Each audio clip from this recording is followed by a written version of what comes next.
Turning my phone off. Oh, I'm the worst at that. I always forget to put it on airplane mode. And I used to never do it just because, well, you know, you're a husband, dad, everything is like, every now and then you're like, wait, is this important? I know. And then you realize like, oh, no, it's just Instagram or something like Or that. a bird going by the Ring camera at your house or something. Yeah. Yep, but you can't not pay attention because you don't know what's going to happen. I'm debating it. My wife wants to get a Ring doorbell, but I've talked to so many people that are like, I never worried about it, and now that I have one, I can't stop worrying about it. Yep. Where it's like every time I get a notification, I'm like, what is it? And it's like, it's a leaf. Yeah. It's a, you know. We had one at our old house, which was nice, and then we didn't have one at the new house. And this one had a like a security system had built, like the people that we bought it from had a security thing built in, but then you have to like call that company. And I even asked the guy, I'm like, should we do it? He's like, no, this is before the Ring stuff. So our house has all the fancy like code boxes or whatever, but we didn't hook it up. But now we've got the Ring because this weird guy knocked on our door, and we're like, all right, it's Ring time. And now we have it, and yeah, it's birds going by. It's all kinds of weird stuff. And then I'm also like very aware of every conversation I have at any part of our house. My father-in-law came down and installed them all over. So our entire property and then some is all covered by these Ring cameras. So it's a lot. It's a lot of notifications. That's yes. It's like, are you trading? It's like, yes, I do feel safer, but in a way, I also feel like I'm being watched more. It's nice. It's nice to just see who's at the door, or you know, if you're not home. Like it is nice. But more than anything, it's like, oh, got a package. I'm gonna go get that package. Oh, my food's here. That's all. Those are all positives. Does it dissuade evildoers? I have no idea. I would think so. I've known a couple people who, before Ring cameras and anything like that, they would just find or buy one of those like ADT security signs, of course, and put it in the yard, and just not install the system at all.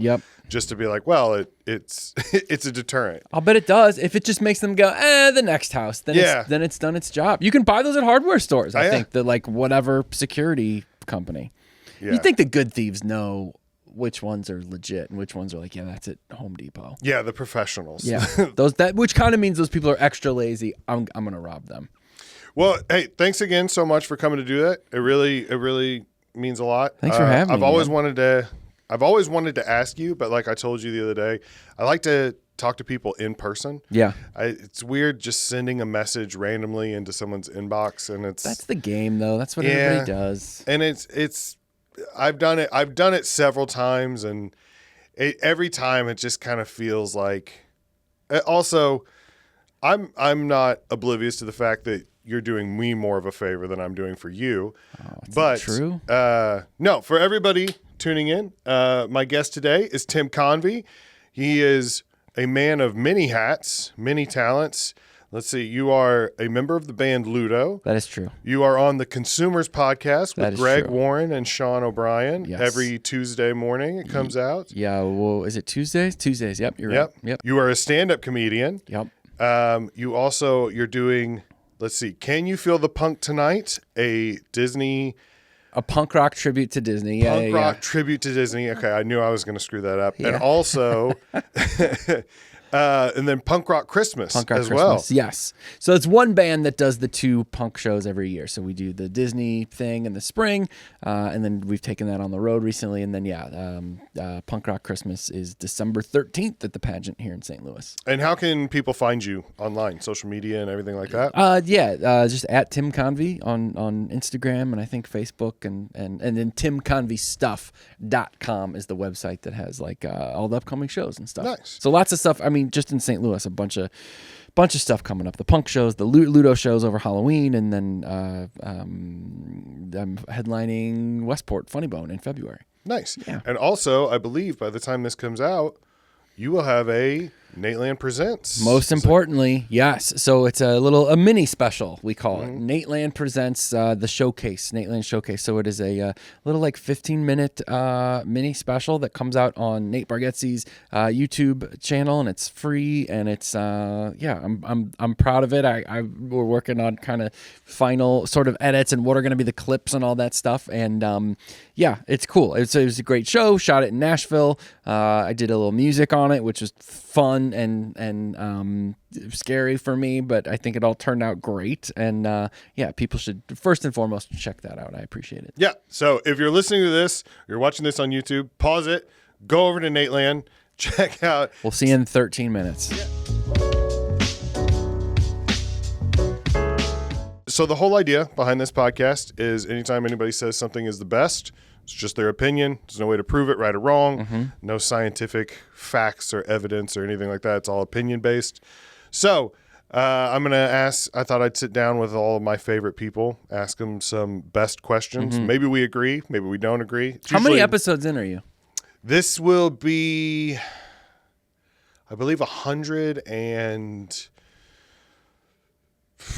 maybe like 13 Good or for something you. like that. That's great. Yeah. That's great. Plugging along. And I'm grateful for any and everybody who's ever listened or tuned in and just slowly gaining, fans and followers. And not a single conclusion on something being the best. Oh, not a single problem has been solved. Not a single answer has been discovered. But you know what? We found out a lot of wrong answers. Yeah. But that's great. So, let's see. I thought I would throw this in here. Good one to start off with. Best road trip snacks. And I should explain. I've got questions up here on the screen. I always throw in a couple examples. You do not have to pick from any of those. Cool. I use that just to jar people's kind of imagination. Because if I was like, hey, what's the best movie you've ever seen? You might be like, blank. But if I threw up examples, you'd be like, well, I haven't seen those movies, but I like this one, blah, blah, blah. A road trip snack. So I spent a large part of my life on tour with the band. So, and we were maniacs. So it was just hours and hours and hours of driving day after day, all the time. So I got very, very good at this. And the road, the truck stops and the gas stations, and my definitive, like, hey, I know I have to do whatever, a 6-hour shift on my own. I'm getting Twizzlers cherry nibs. Oh, I'm getting peanut butter pretzels, very likely, and some probably some type of if you want beverage, maybe like a wild cherry Pepsi. My wife's a huge fan of wild cherry Pepsi. Yeah. I'm a Coke guy. Really? But when it comes to the cherry product, I prefer Pepsi. Yeah, so when she was pregnant with my daughter, she was big Coke cravings and stuff like that. And then the minute she gave birth, she was just done with Coke. She was just like, I can't do it anymore. I think she just overdid it. And it was something about just as soon as she wasn't pregnant, just like, I can't drink Coke. And it just immediately hard switch wild cherry Pepsi. And to this day. And so what is your daughter like? She's not a big soda person. Oh, okay. If she has to drink one, well, if she drinks soda, which she doesn't very often, but she always goes for whatever Mountain Dew, Taco Bell they always have this new exclusive flavor that they're throwing out there. And she's a sucker for that. Oh yeah. I don't know what they've done, but they have her just on a hook. Because it'd be so interesting if she loved Coke, right? And that your wife passed that on and she moved. I'm fascinated by that stuff. Yeah. The only thing I think that has passed on through pregnancy is both of my kids seem to have an obsession with potatoes. And when my wife was pregnant, that was her go-to. Wow. Mashed potatoes, scallop potatoes, French fries, just any potato like that, which to this day, the best joke my wife has ever made was I was in the military and I was going through this class studying like calories and all this stuff. And I was like, did you know when you take a nap, you burn like 70 calories just at a quick nap? And she was eating a bowl of mashed potatoes and she looked at me and she goes, it's going to be an all-nighter. I was like, all right. That's great. Good job. That's well great. done, babe. No, when you say peanut butter pretzels, are you talking about the ones that like there's the pretzel and then the cup of peanut butter that you dip, or is it the inserted inside the pretzel? Okay, yeah. Those are top tier. So good. Hard to find bad ones. Some are definitely better than others, but it's hard to find bad peanut butter pretzels. Yeah. Now, would Greg approve of this? Because I don't believe it's a Jif product. Oh, yeah. I wonder if anybody is using Jif inside their thing. Greg, who, is a big Jif fan. I'd be surprised if he didn't get into peanut butter pretzels at some point. He spirals. On a regular basis, Greg Warren is not eating stuff like that, but he will, like no one I've ever seen, have like a 3-day where he's completely out of control. And I would be shocked if peanut butter pretzels didn't make it on the menu during those spirals. Yeah, I do enjoy a good peanut butter pretzels. My favorite go-to snack at the moment is the almonds. You can get, they're like blueberry. They're not covered. They're like dusted. Yeah, I know what you're talking about. Those, I don't know. The only problem with them is they're a little pricey. But I will get 4 bags of those and just mindlessly eat. And I think it completely undoes in my mind, I'm like, oh, it's healthy. It's almonds. Yeah. But it's also covered in sugar. Yeah, you know, so they are delicious. But they're nonstop. I got down on some lemon ones. Similarly, they're dusted. It's like they taste like lemon drops, the candy. I've never had those. It's almonds. Yeah, almonds are pricey. Are almonds what's the real expensive one? Is it almonds? I used to work with a guy who somebody in his family was like whatever the expense. I think it was almonds. He's like, look at all these almonds, and I'm like, I don't like almonds, and he was just talking about all the money we were saving with these buckets of almonds, and I didn't like them. Didn't do me any good at all. Wow.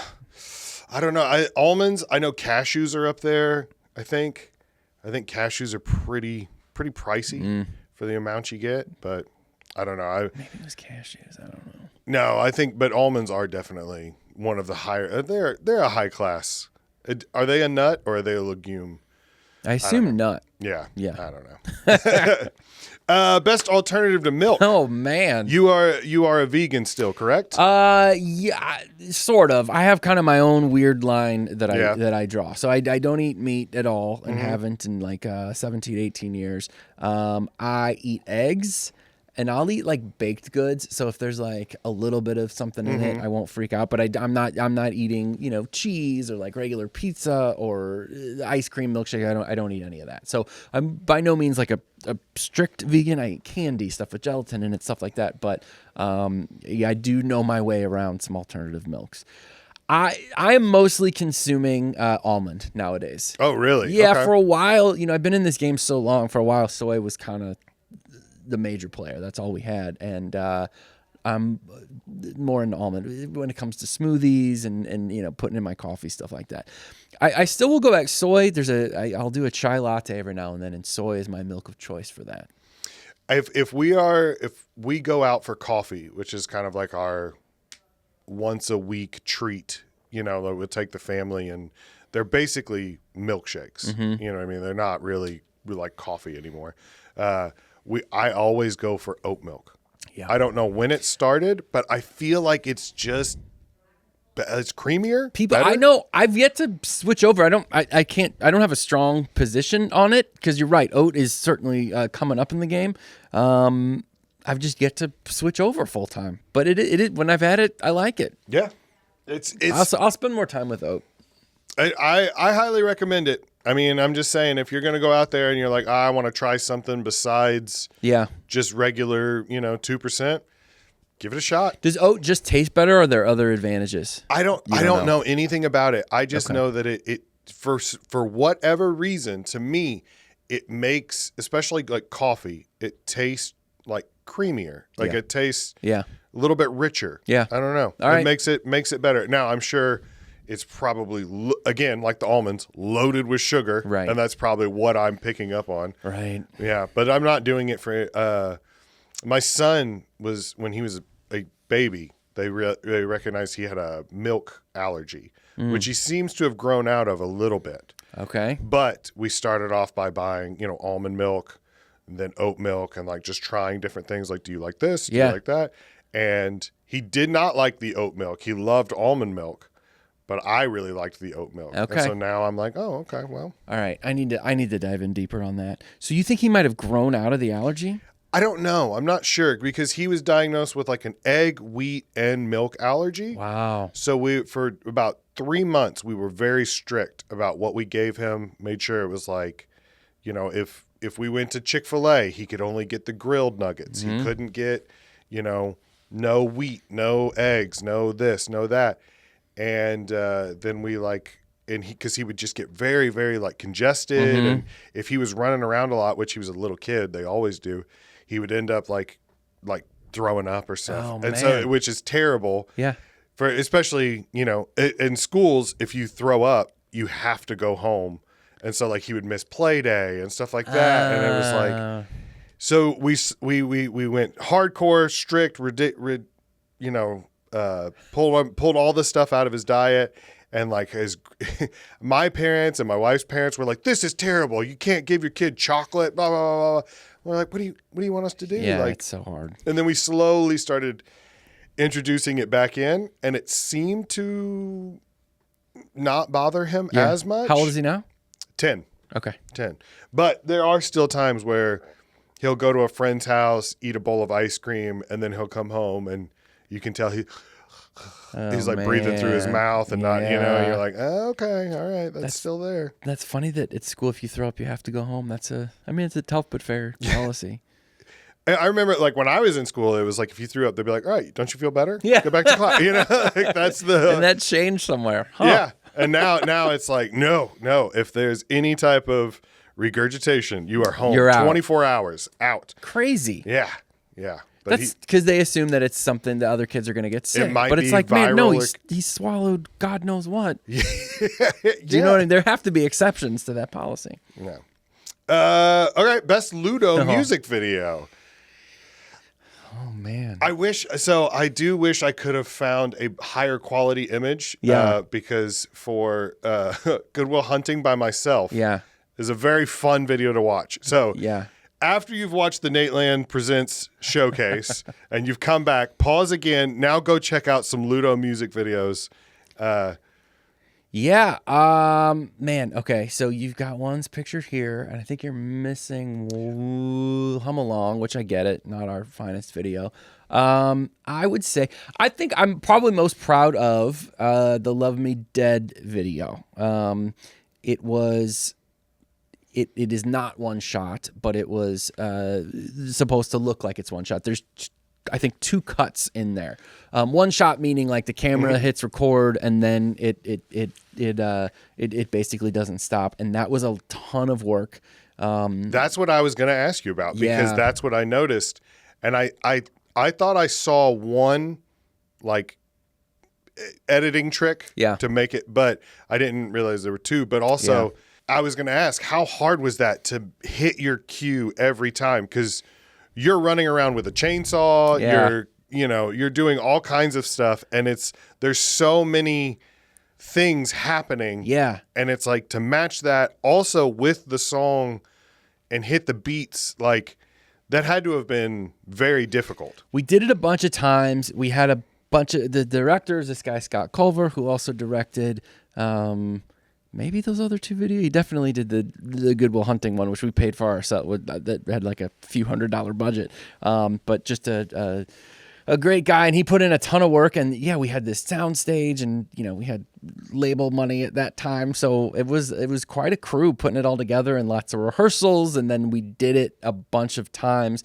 And there are little tricks that maybe happened in post to make it go a little more smoothly. But the whole idea with the Ludo songs, if you're not familiar with what my band Ludo does, the lyrics are all very, very specific. And so it's hard to have an accompanying visual for them where you feel like you need to like hit all these references coming in. So kind of the joke was, what if you took everything completely literally and put that on in the background? And it's sort of a combination of the Paul Simon, the You Can Call Me Al, Chevy Chase video. It's kind of a plain background. It's really just kind of them selling it. And then there's this Primus video. I can't remember the song right now. That's similar. It's kind of one shot with action behind. So that was sort of the idea. And Yeah. So Andrew, the lead singer, singing the song, and then the other members of the band are performing different things with a few other cast members, I guess, behind. And yeah, it was fun to do something a little kind of, film nerdy, I guess. I like the other ones too. Whipped Cream. We have a song called Whipped Cream, and as you might suspect, we're performing the song, doing different things, and get covered in whipped cream. And I don't recommend that at all. It is so gross. It was, you just smelled it on your body for like the entire week afterwards. You've got whipped cream in your ears. It was so, you had to throw away all the clothes, and it's your music video. You're trying to wear your favorite stuff, and we had to throw it away. It was so disgusting. Tim Farrell, the guitarist in the band, he was a very strict vegan. He didn't even want the dairy product whipped cream on him, so he used shaving cream. Much better idea, because it's just soap, and it just washes right off. It smells lovely. In retrospect, the whole thing should have been soap instead of real whipped cream, because it was disgusting. So this video is funny and was a good time, but I look at it and I can just smell the sort of rotting whipped cream immediately, and it's gross. I was gonna say that probably was, I don't know, Good Will Hunting by myself. It did make me laugh. Like, the more I watched it, the more I was like, I love very silly. They call them hobby horses now, but they're the horse head on a stick. stick. Yeah. What did they used to call those? Now all I can think is hobby horses, because I see those videos all the time of, they're like, that's a thing. Have you seen those? No. That's a new competition that people are getting into, where it's usually girls around, teenagers or whatever, and they go and they like jump over, like whatever you see in the Olympics with horses jumping over like the hurdles. Yeah. They do that, but just on their own 2 feet, but they're pretending like they're on a horse. No way. And it's a big, huge competition world, and wow, it's become a new thing. Yeah. I don't know. Yeah, that one's fun. That was all over the Santa Monica pier, I guess, that we did that. But yeah, very silly. And then Go Getter Greg there's a whole storyline and people stalking each other, and that was fun also. Good actresses in that one. Yeah, that one looked like it was a lot of fun to watch. The whipped cream thing, what got me was when they were spraying whipped cream into the engine block of a car. And part of me was like, oh, no, don't do that. You're not supposed to do that. Don't do that. Like, I can just imagine like my dad would be like, don't do that. So, yeah, I don't know. They're very fun videos. So if you haven't checked them out, please go check them out. Love Me Dead was it 14 million views or something like that? Might be, yeah. That was our the most popular song in our run, and and I do think the video had something to do with that. I think people liked watching the video.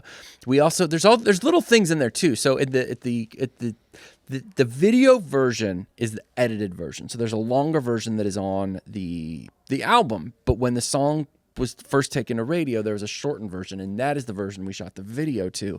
And so there's a couple of times where you can see Andrews, but there's one at the end where he sings the real version that was what we play live and not the radio version, and he kind of shakes it off because he was saying the wrong thing, and that's in there. So there's lots of little moments in there, because when you're trying to do the one shot thing, there's things you just got to live with. But yeah, I think it turned out great. I remember that day so well. There's a shot where we have weird underwear, where we pull down our pants and our underwear spells something, and I still have that stuff. I got a lot of things from that video still. That's got to make you feel good though. Like, you put in the work and you got the reward from it. Like, at least a lot of people enjoy it. You know what I mean? Yeah, it's a weird. All that Ludo stuff is it's fun and weird to look back on, because at the time you're creating it, this isn't exactly the future that you predicted for that. Mm-hmm. And only later do you go, oh, you're just what you said, like, it's got however many million views. You know what I mean? And you're just like, it's a really interesting thing in my life, trying to sort of have perspective on all that stuff, because you're right. It's like, what you said is completely true. You put in the work, and even now, regardless of what the state of that band looks like or anything else, it is pretty cool that many people saw it. Even if those guys shooting that video that day maybe were thinking about something different for 2025. Mm-hmm. If that makes sense. Yeah, no, I get it 100%. All right. All right. Best Disney songs. Oh man, cool. So you do, like we said, Can You Feel the Punk Tonight? Your Disney tribute, your punk rock Disney tribute. Yep. Is there a song that you don't necessarily enjoy, like when it's in the movie? Yeah. But when you put that punk rock spin on it, it then becomes. Or is there one that you're like, no, I just love this song. I love to perform it. People love it. That's interesting. So, okay, to speak to your first question, we do Colors of the Wind from Pocahontas.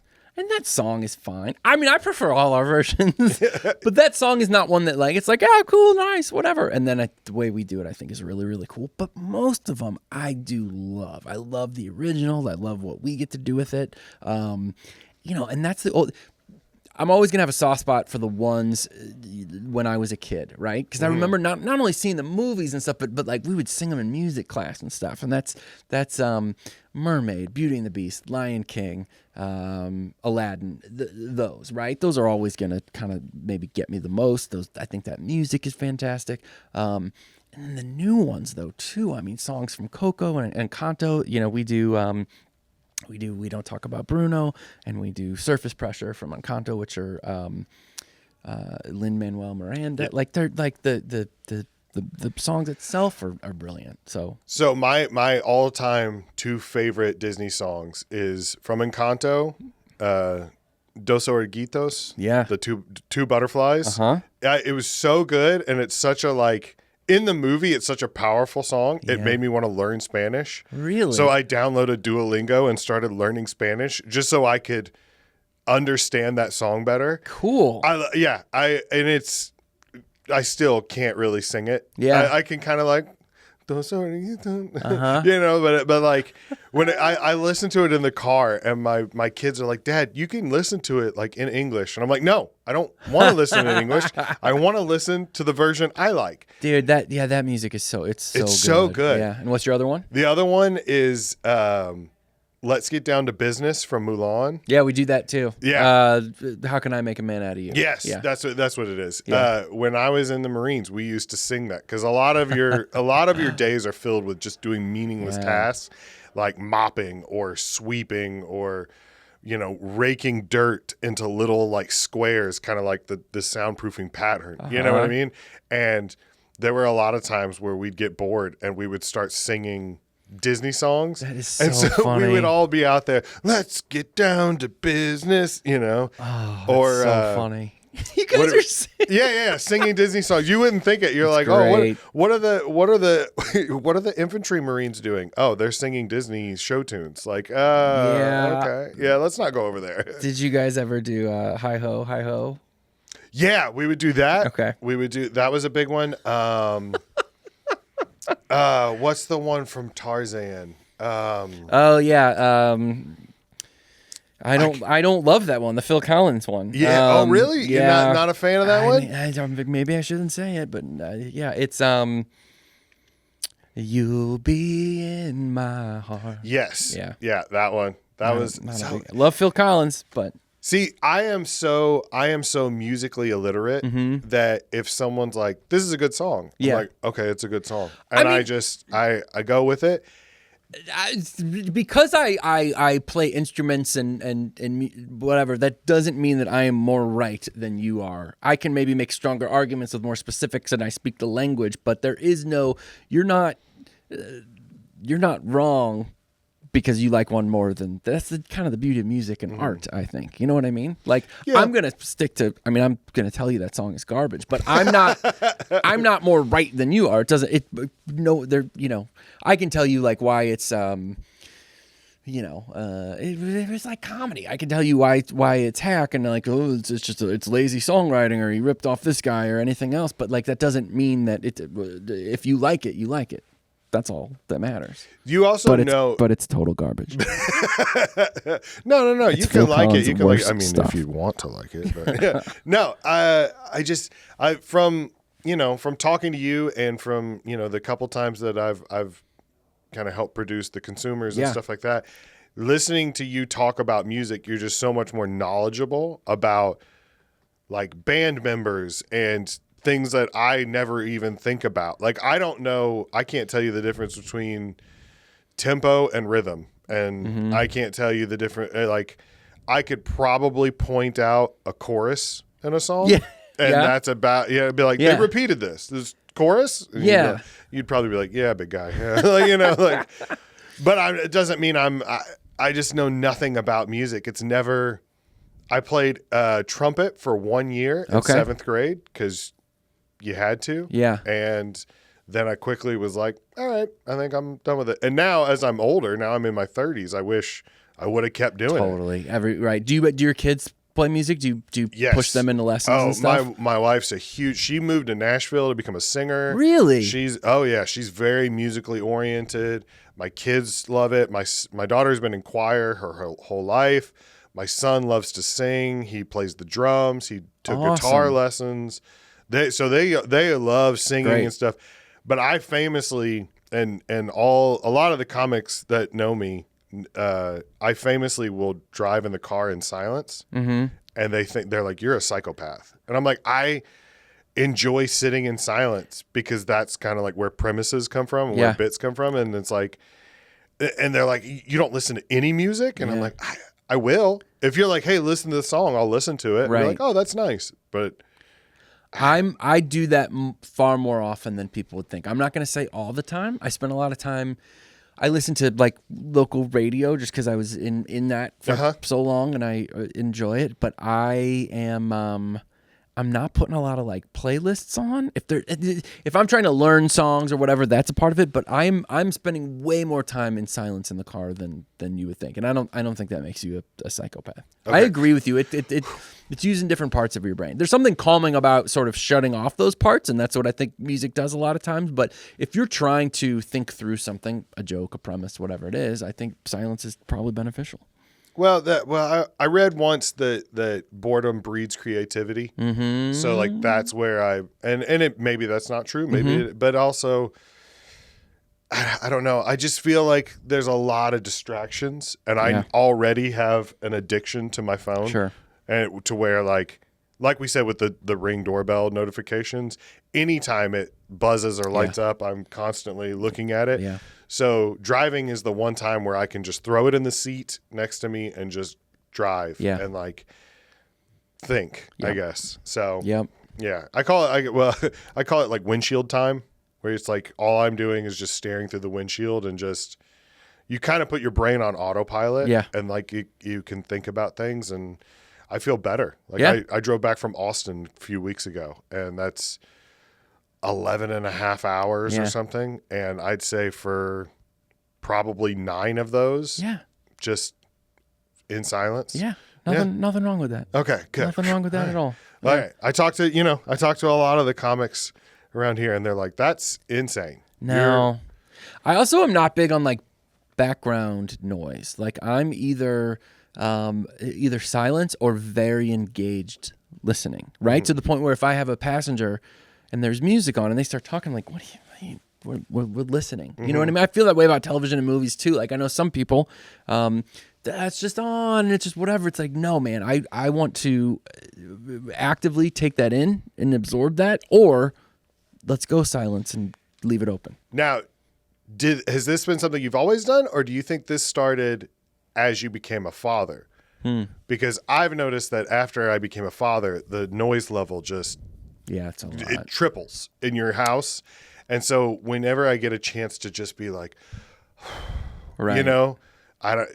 No, I think I've always been that way with definitely with television, movie, screen stuff, and also with music. Like if I'm listening to it, I'm listening to it. Yeah. You know? Yeah. Doesn't mean I don't want to like put on some music at a party if there's people over or something like that. But I don't know, in a car or something like that, like you're taking it in. Yeah. I agree too, 100%. Because if there's a party, multiple people, you know, can put some Montel Jordan on, fine, but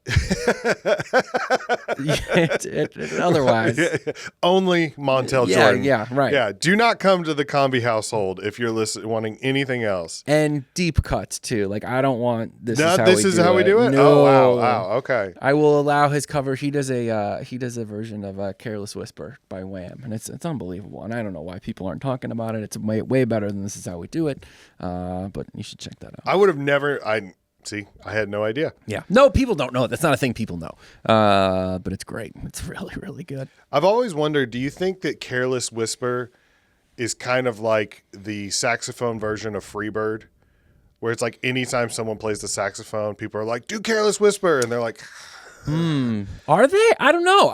I would enjoy that. I think that's a good I think the performance is worthy of that.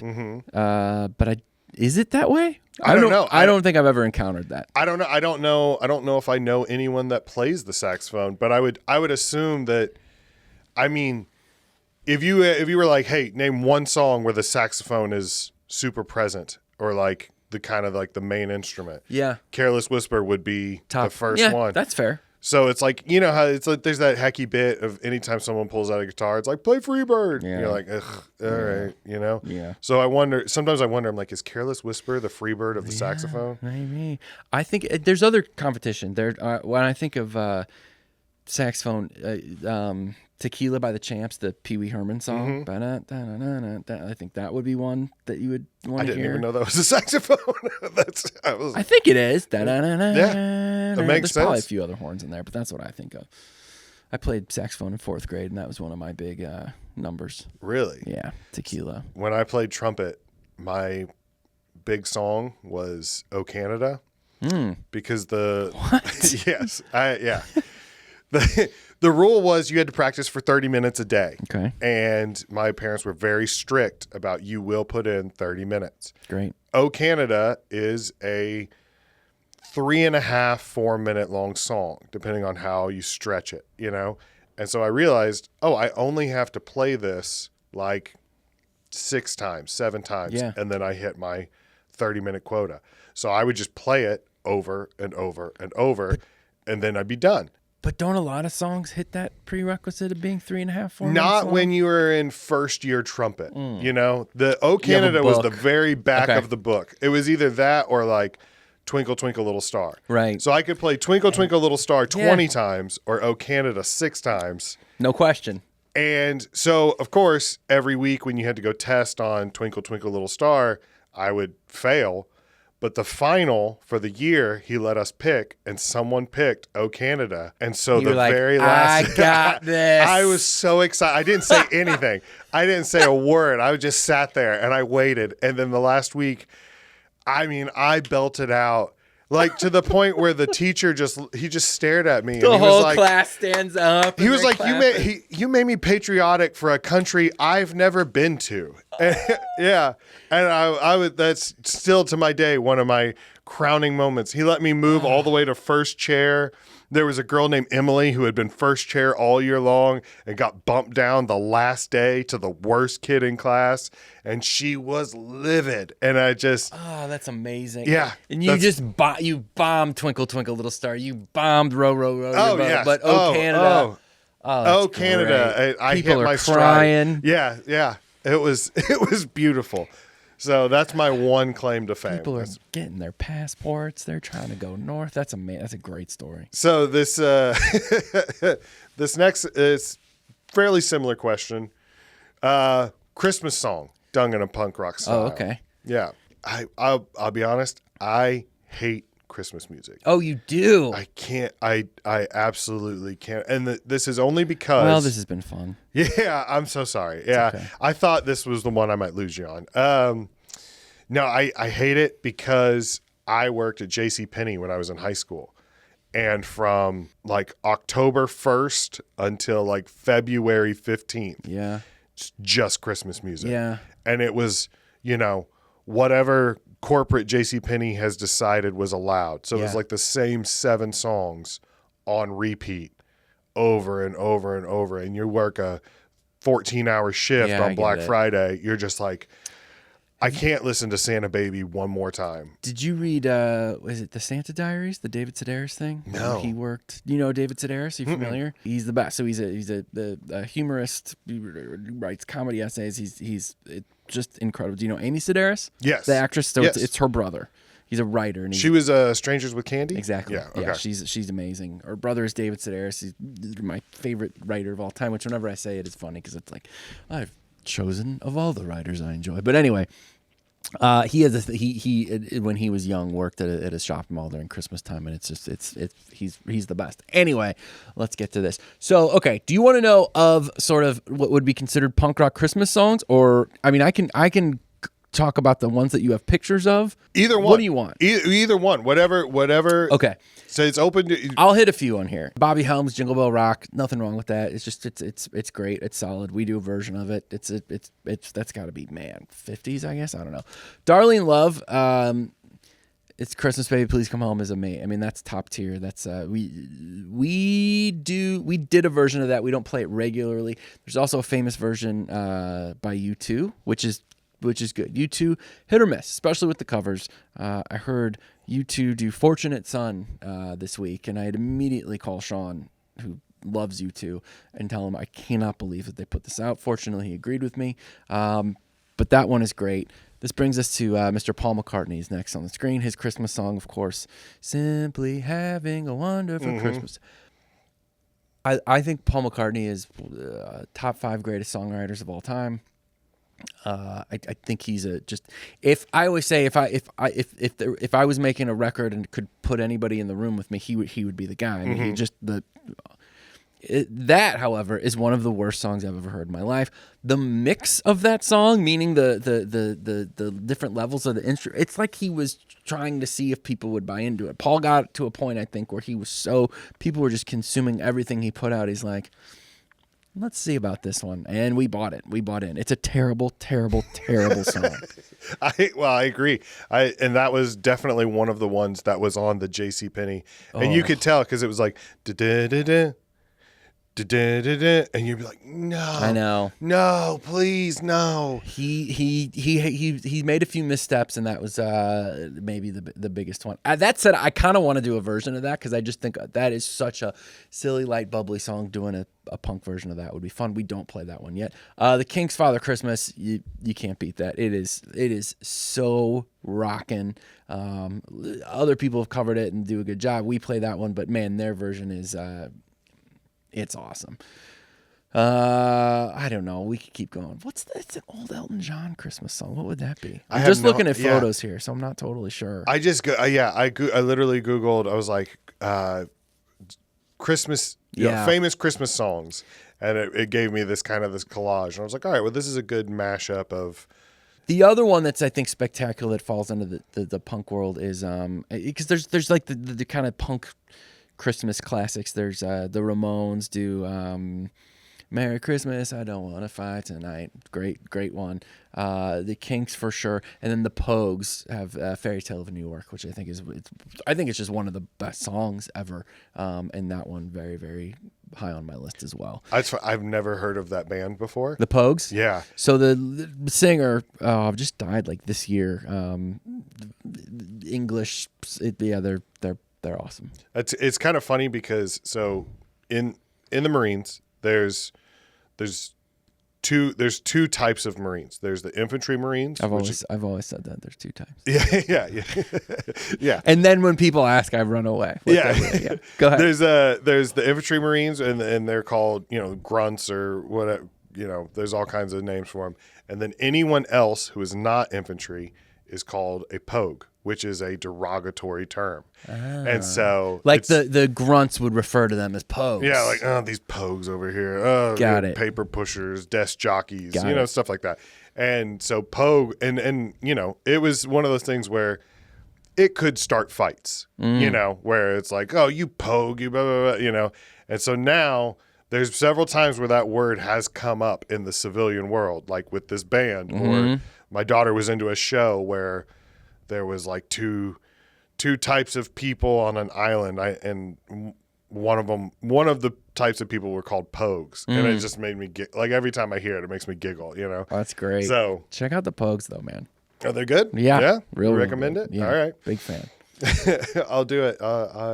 And then the Springsteen did Santa Claus is Coming to Town, and it's nice. He did it's nice. Have you seen there's the Springsteen biopic coming out? Oh, and yeah. Have you seen the trailer for it? I have. It's very, very dramatic. I'm gonna see it, but it's very, very dramatic, and it's got the guy from The Bear and all these great actors, and somebody did a parody where they basically used a lot of the stuff from that trailer, but they made it as if the whole time they were talking about his version of Santa Claus is Coming to Town, and it's brilliant. I know describing it isn't all that hilarious, but it's great. It was interesting that you said that Paul McCartney is one of the best songwriters of all time and not Yoko Ono right here. Ouch. Is that not? I every time I see a picture of Yoko Ono, I just think of that.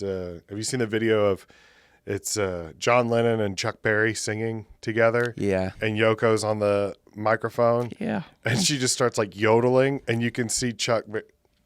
He like just does the double take of like what? Chuck does not hold back. No. Yeah, it's pretty magical. Yeah. That's one of those that. What are you gonna do? It's so funny because I've been in situations. I'm not obviously not recording an album or something, but you've been in a situation where your buddy has a girlfriend that nobody really likes, and you kind of have to just. How things going, man? Are you guys like happy? Like, yeah. I mean, I think it's an oversimplification of so many things to put everything on Yoko. Obviously, it was a thing that didn't help, but I don't know. The whole Yoko Ono thing it's funny. I don't know. Also, the more I learn about John Lennon, the more I'm like, oh, you were a problem too. I think for sure. I mean, yeah. Yes, there's a lot of different personalities, characters, and things involved in what was uncharted territory in terms of fame, influence, stardom.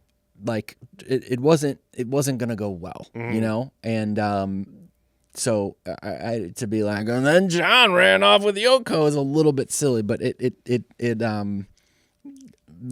she's an interesting character in rock and roll history, I guess. Well, they were definitely two. Like I've always told my wife that we make a good couple because I'm a gas pedal and she's a brake. Like I'm the one that's like, yeah, let's do it, and she's like, whoa, hold on. And I definitely feel like they were two gas pedals where he was like, I think I'm going to break open the Beatles. And she's like, you should definitely do that. Right. You're definitely better than everybody else. And like, you should bring me with you. And he's like, yeah, we should do that. And it's like, I feel like, Well, then Paul had Linda in his band too. They were both, I mean, again, they were in uncharted territory. So who can be blamed for anything that happened at that point? See, this is one of the times I wish my son was here because he knows so much more about the Beatles, oh, really? Beach Boys, and for his 10th birthday, he wanted to go to a record store and he bought a Beatles album, a Beach Boys album. He's obsessed with like 60s rock and roll, cool, Elvis and all kinds of stuff. Yeah, which I'm like, all right, cool, I guess. Yeah, I'll come back. Bring your son, and we'll go Beatles and Beach Boys all day long. Yeah, he loves. He absolutely like. It's so he got in an argument with his sister the other day, and he stormed off and slammed his door, and then a few seconds later, we could just hear Heartbreak Hotel by Elvis blaring at full volume. And it was so funny. I'm like, what 10-year-old just is in there? And he was just like laying on his bed, like scream singing. That is awesome. Yeah. I was like, he's definitely cooler than I will ever be. Oh, that's so funny. Yeah. Best comedy movie of the early 2000s. Oh man, I know. It's impossible. It's the more you think about it, the more difficult it gets to choose one. Yeah. I don't know. I mean, everything you have up there, those all are contenders. Superbad next Friday, Mean Girls, and Team America: World Police. I mean, I think just of those four, I know I can pick whatever. Team America, when that hit, it was like this. I've never seen anything like. I mean, they made a full length movie with marionettes. that I can remember being just buckled over in the theater where you're missing jokes because you're laughing so hard, and it's so unlike anything that you've ever seen. So I mean, yeah, I think that's way up there. Superbad is pretty spectacular. There are times, my daughter's 16 now, and so she's like, "What were movies that you liked when you were my age?" And like I go through and I think about some of these, and I'm like, well, I mean, I watched these at 16, and I'll go through and I'll rewatch them. I'm like, no, you can't. Yeah, I can't watch this. I can't watch this with you.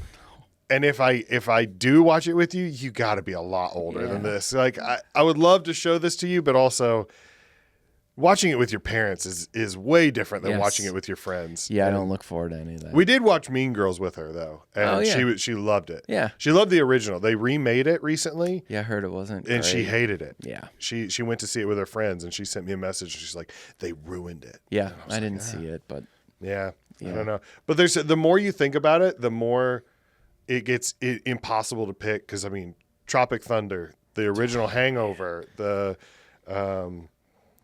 Tropic Thunder is another where it was just so different than anything. Like I remember in the theater being like, this is something else. The whole Tom Cruise in that movie, you forget about him being in that movie, or at least I do.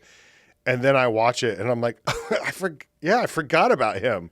I forgot about him being the, It's so the Steve Coogan blowing up early, and it's great. McConaughey's great, and it's great.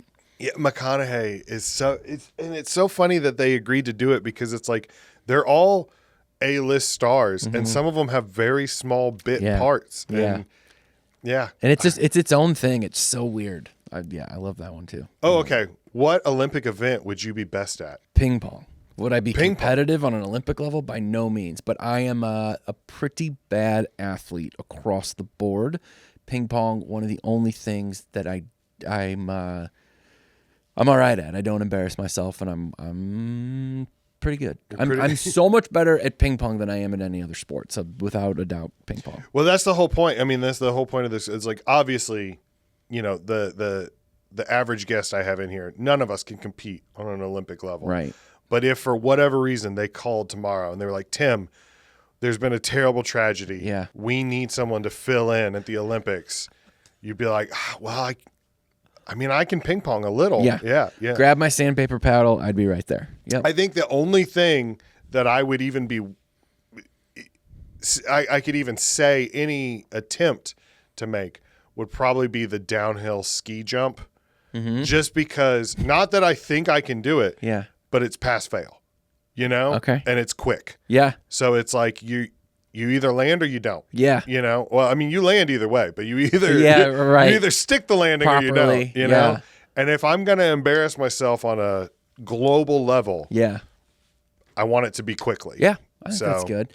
I also think about some of the team sports too. Like, could I just sit out there and, if you're on the baseball team for the Olympics, which that seems to come and go, like, could they stick me in right field and no one would ever really know? And I'd strike out each time, but like professionals are striking out each time sometime. Would it maybe go unnoticed? Yes. Yeah. Because like with the sprinting, clearly you would get left in the, it would be very evident, but I think that's a good one. Baseball would be, could people really, how much do they need the left fielder? And depending on what happens, there's a path towards never being discovered. You know what I mean? Depending on how the game goes. I'm sure your swings would be ugly. I don't know. You're gonna see me swing, and no, I'm not a Olympic caliber athlete, but I think there's a path towards maybe not being found out. I think maybe it would be easy to hide on like the water polo team. That's interesting. Besides physique, Yeah, like, I would drown. They'd be like, I don't think that guy was cut out for this. This guy doesn't look like any of the other athletes in the pool right now. And he's kind of just who's the guy doggy paddling? And it's like, but you're right. You're just as long as you're kind of in the scrum, maybe they wouldn't know. Yeah, like he's trying. Yeah, that's not a bad pick at all. Yeah, I mean, I would be completely exhausted 3 minutes into the game. Yeah, I'm sure. But I don't know how people do that. That's one of those sports that I don't understand why it's not bigger. Because I feel like there's some sports that are so like athletic. You have to be so physically fit, so athletic, so coordinated and stuff like that. And then it doesn't get the respect it deserves, you know? Because Well, it's not bigger because it's not fun to watch because you just see a bunch of splashing, this is true. right? And so the sports that people watch and get excited about are the ones that they're going to play more often, and that there's more access to. It requires a swimming pool and a bunch of people. I know That's that true. you were just exploring a premise and you weren't serious. No.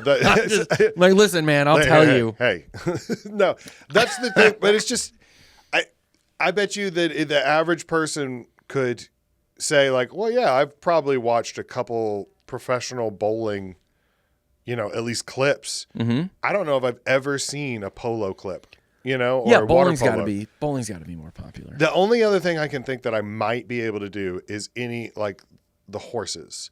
The horses. Like equestrian. The horses. Yeah, the horses. Eric, we need you. I'll take the horses. I'll do the horses. I think I would have a better chance being used as a horse than. Are the horses okay? I can be one of those. Yeah. No, what would you do? You just get on one and hope for the best? Yeah, and then just hope they can jump. I don't know. I also think I'm just way too big for that. Yeah, and the only thing I know about that is from watching the movie Seabiscuit, because Tobey Maguire was like a very short guy, and I remember him like in the beginning of the movie, he's trying to like throw up to be under like 90 pounds or something because he wanted to be faster on the horse or something. Yeah. So I'm out there. Yeah. Yeah. I'm not in the Kentucky Derby. But what about shooting? I know you must know your way around a firearm, and that's an Olympic sport. I would like to say I could do that. I don't know. There's some elite level marksman out there. So okay. I'm pretty good with I know that I can definitely hit a bullseye from at least 600 yards. Mm-hmm.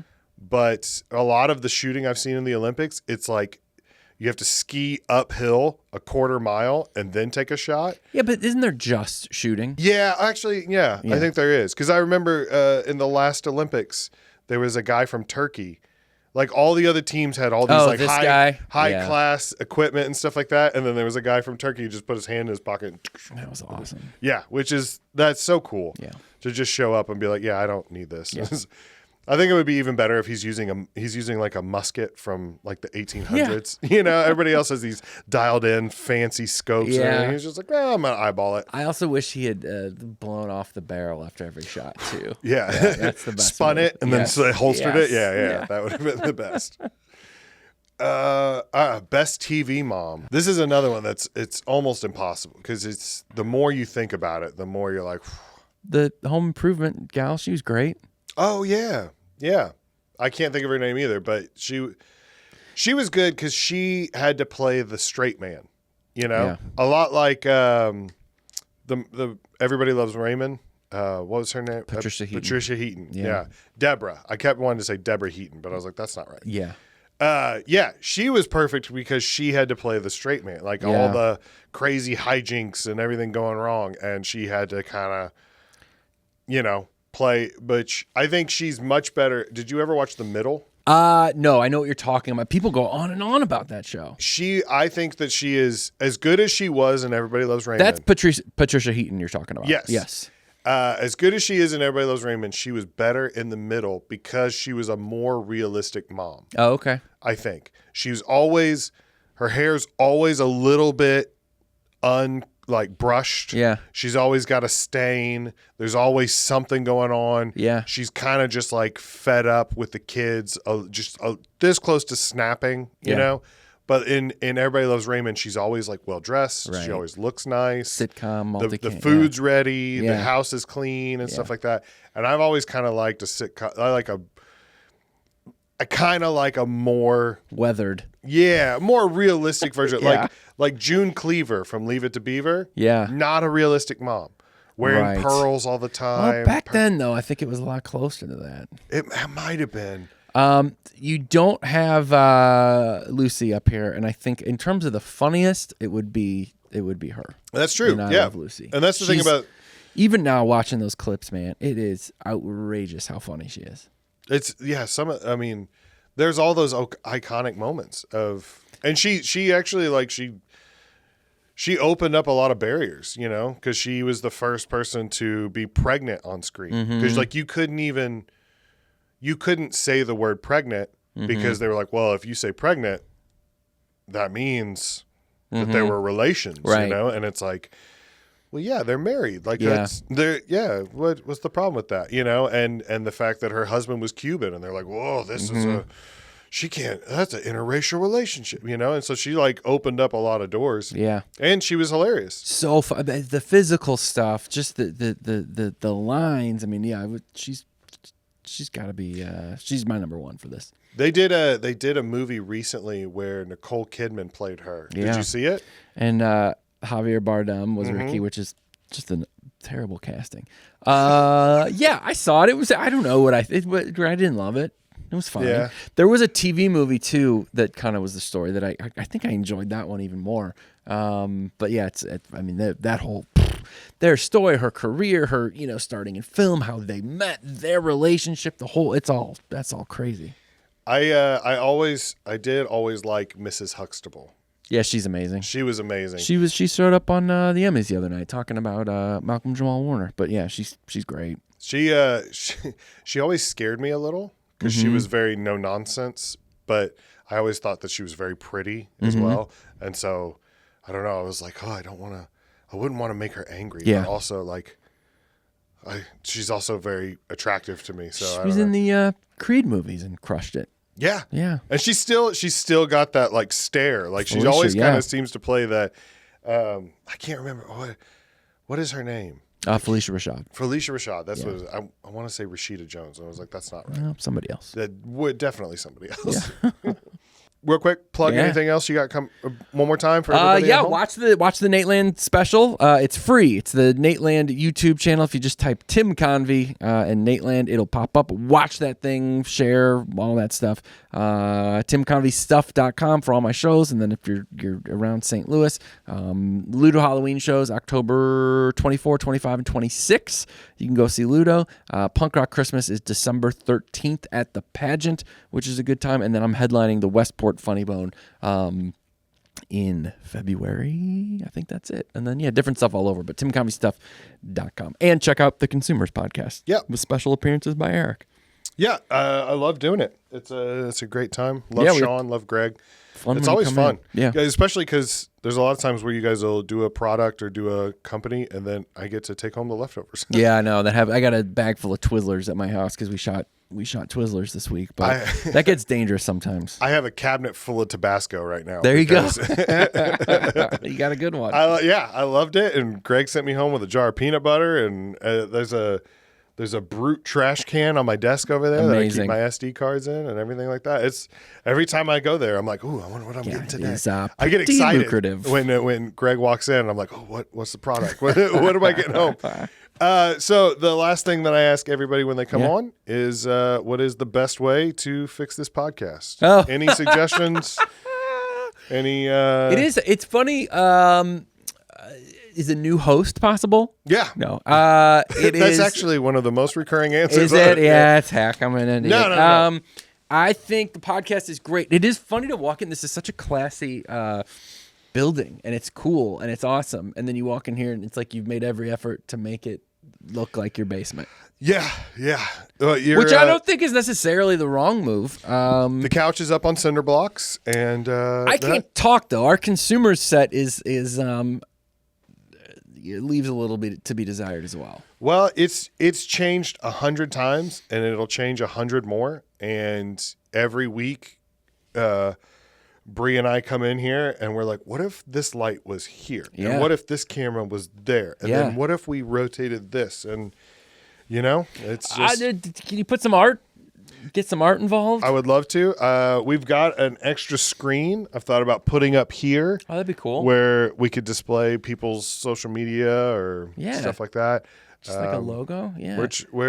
But I think it's good. I mean, the couch is comfortable and kind of creepy, but it's nice. I think it's good. I'm not in a position to tell anybody how to improve their podcast, but I think it's great. I'm all ears. That's what I want because, you do it, we keep it for 2 weeks, we change something, we try it out for 2 episodes, we change something else. And so I think it's great. Yeah, and it's funny because we actually will sometimes, if an episode goes long, we chop it up and bank it, and then it'll come out and people will discover it, and then the next week it's a completely new setup, and then the next week it's another new setup, and another, and we're just trying it out. You know, it's great. Yeah, I'm a fan.